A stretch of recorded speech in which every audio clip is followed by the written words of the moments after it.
the notice of the public hearing this morning for the West End Salta local plan area.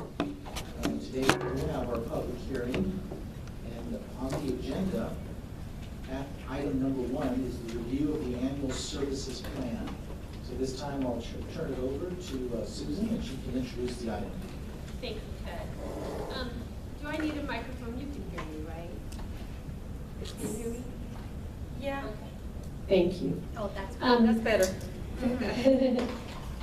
If you will look in your packet for the hearing today, you have a copy of the annual services plan and the annual budget plan that Tim will cover in a minute. First of all, in the packet, you have the form that Ted will sign off so we can get this to the CDE in a timely fashion. It's due by June 30th, once it's approved in the council meeting today.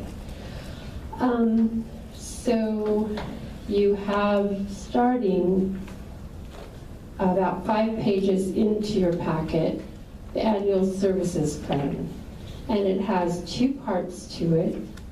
The first has 11 pages and the second has 32. So I'll address first the section that has 11 pages. This report is completed by using our SACE system, where all of our IEPs are entered and all of the codes for the services the students receive. So I'll refer you to page 2, where you'll see probably 2 of the most familiar codes. 330 for specialized academic instruction. This is too loud. It sounds really loud to me.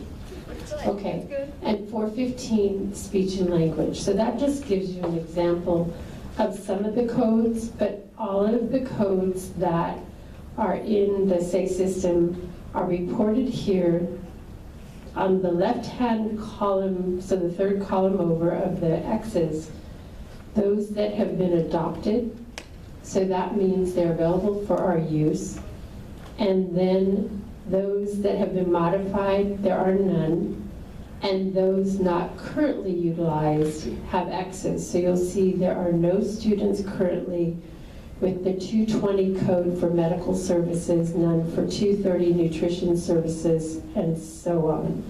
So this report merely is reporting out the day that it was run, which services are in our IEPs, which are modified, and which are not currently used.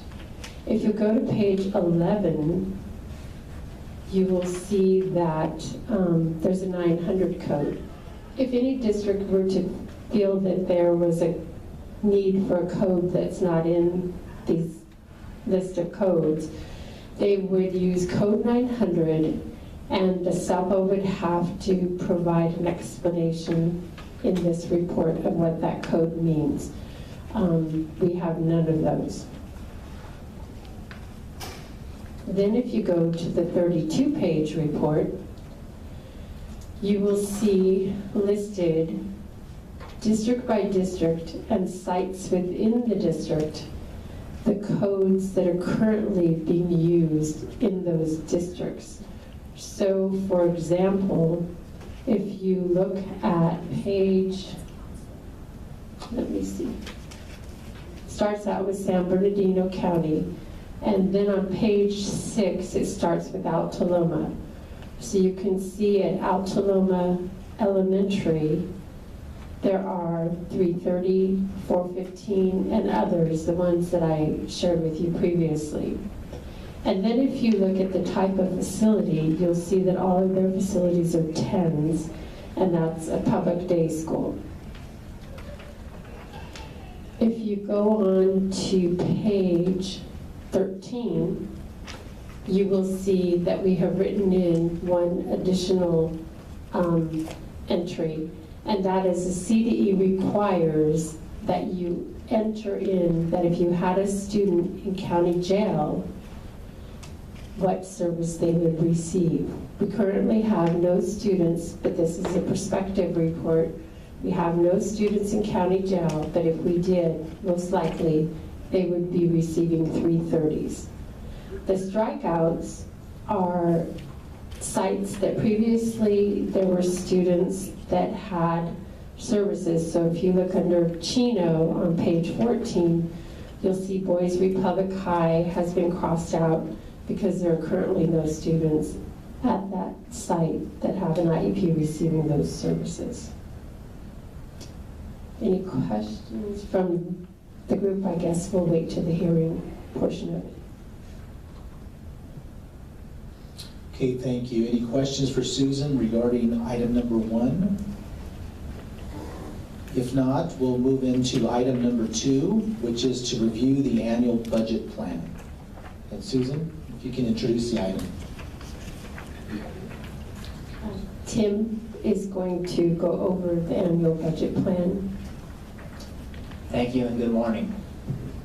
So the annual budget plan must identify the expected expenditures. What that means is it basically documents the cost of special education for the West End SELPA as a whole. This includes West End Student Services, the West End SELPA, and all 9 member districts.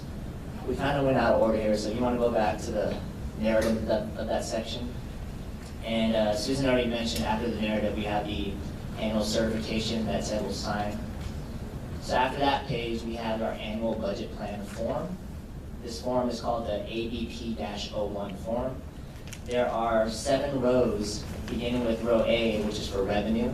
The other 6 rows are for expenditures. So row A, revenues, you can see there's an instruction column kind of in the middle. They very detailedly ask you for certain resource codes for revenue, and then for expenditure codes, they ask you for certain goal codes. So what they want to know is basically your special ed revenues and your special ed expenditures. Where do I get these numbers from? If you go to 1 page over, you can see my summary. And I have revenues and expenditures on the top. You can see that on the far right, I have a notation ABP-01. So those are the numbers that actually make it to the annual budget plan form. So they don't, for whatever reason, they don't want every single special ed expenditure. They're very particular about which ones they want. And so my summary includes all special ed expenditures, but the ones they want have a ABP-01 noted on the right side. So for the West End SELPA as a whole, I'm projecting about $211 million. But for the actual form that we submit, we're showing about $187 million in expenditures and about $76 million in revenue. So where does the difference come from? Usually from local fund contributions. So that's coming out to about 60% coming from local fund contributions for the SELPA as a whole. Again, these are all just really early projections. Where do I pull my numbers from? For expenditures, the county and SELPA, we've already completed our 1920 budget, so I have those numbers readily available. For districts, since you haven't completed your 1920 budgets yet, I use your 1819 numbers. For revenues, I have my own 1920 projections for AB 602 and for mental health. And for all the grants, I use our current award for the 1819 school year to project next year. Were there any questions on the annual budget plan? Thank you.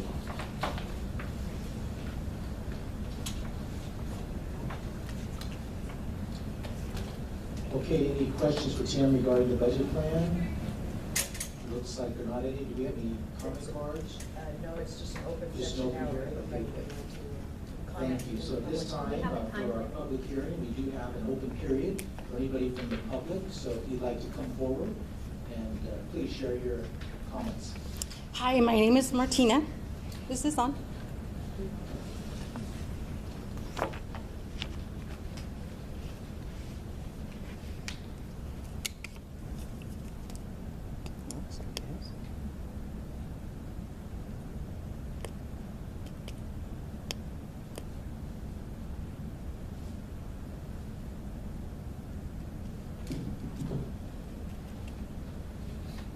I don't know why it's flashing like that. It's batteries. You can just. There it goes. Good. Hi, my name is Martina Ortega, and I have some concerns. When I look at the annual budget plan 2019-20, on item C, it says that we do have students with severe disabilities or low incidence disabilities. But when I look at the service pages, if you look at 745,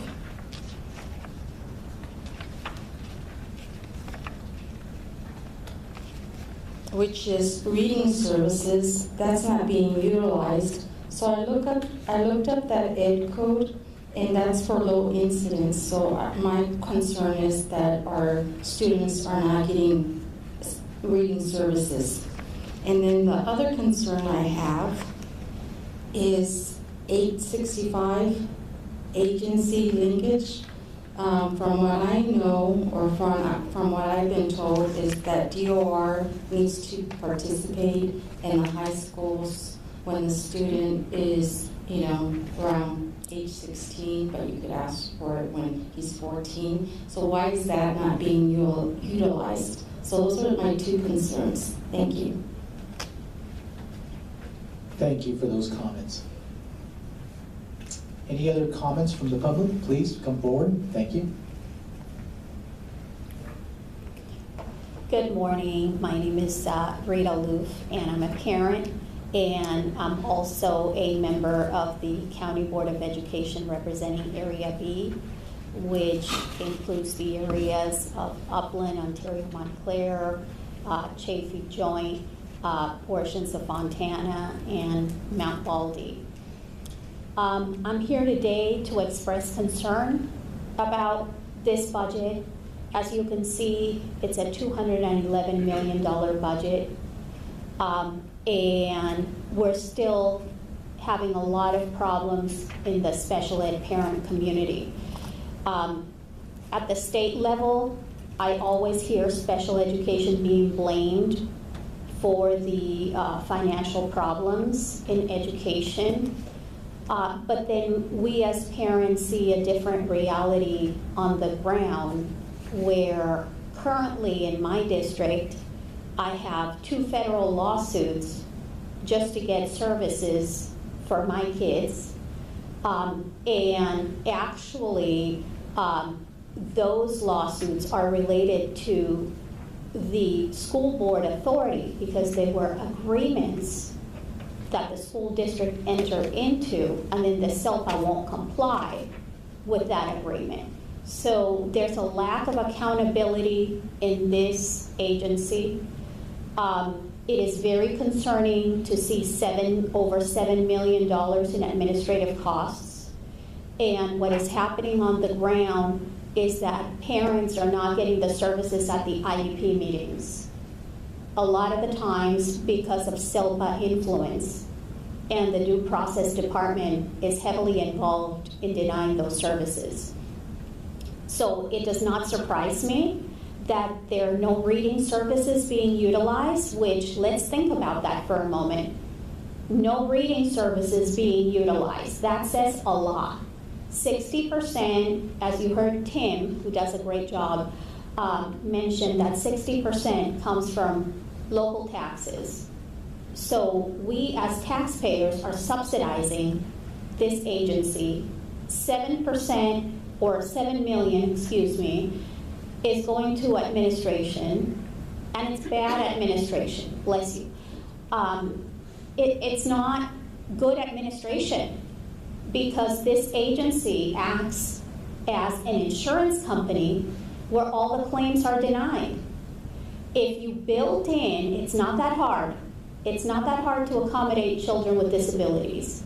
And if you think it's really hard, then don't apply for the IDEA grant that you show on these documents. There is a lawsuit, National Education Association, it was years ago, against the U.S. Department of Education. Margaret Spellings was the Secretary of Education under the Bush administration. And the NEA argued that IDEA did not contain full funding. And the judge said, IDEA is a grant statute. If you don't think you like it and you can't comply with the federal government guidelines, need not apply. It's a grant.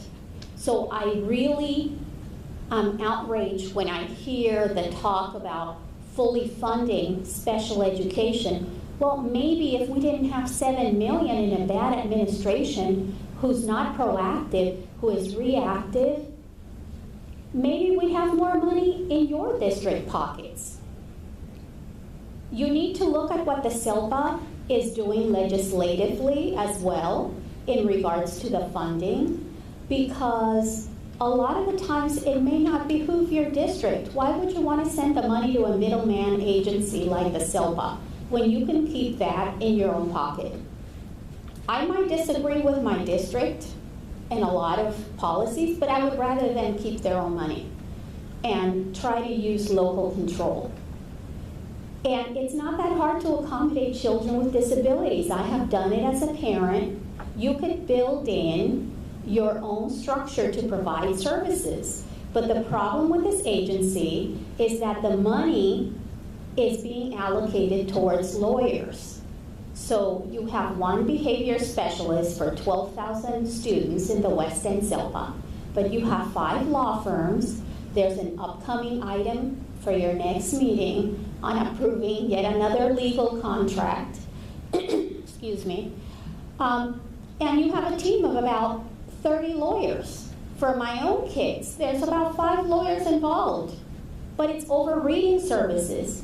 But how could they get reading services when the box, as Martina pointed out, is checked that they're not being utilized? There are trends, you've heard me testify time and time again, there are trends of what parents want. Linda Mood Bell Services is one of the top services. Those are reading services. And those are the services that we have to get to go to court to get for our kids. The system needs to be looked at and revamped, and the administration of this budget, the focus needs to change from a litigious perspective to one of servicing the children, because that's what we should be here for. But I can tell you that the relations in your communities are very bad as a result of the SILPA. And it's needless. We could be teaching kids to read. The statistics in our county for special education, last I checked, only 12% of children with disabilities are proficient in English language arts. But of course, we're not utilizing reading services. And only 8% of children are proficient in math. We recently had a report on the California dashboard. We're all in the red. So let's look at the problem. I mean, the 7 steps of problem solving. The number one thing that we have to do is acknowledge there's a problem. Now, I do have to say, the West End SILPA has improved greatly. Once upon a time, the West End SILPA budget was not online because there was no website. I remember those days. Once upon a time, the West End SILPA administrator, before Susan came along, would have the budget meeting without any superintendent members of the council. So it was just a report by staff. So we have made great strides, but our children don't have the time to waste. And our parents don't have the time to waste. So I encourage you to look at this budget and look at where the money is going. And a lot of your money is going towards lawyers and not teachers. And what we need is more teachers, not lawyers. Thank you. Thank you for those comments. Other comments? Please come forward. Sorry, no, you're next. You were here before me. Oh, that's all right. Go ahead, drive up. Hi, I apologize for being late. My daughter is at Banyan Elementary School. Sorry, I'm going to be emotional. And my daughter is severe learning, but she's not severe behavior. And all you guys have in the school district is either she's mild or she's severe. And I just came in when she's talking about reading, math.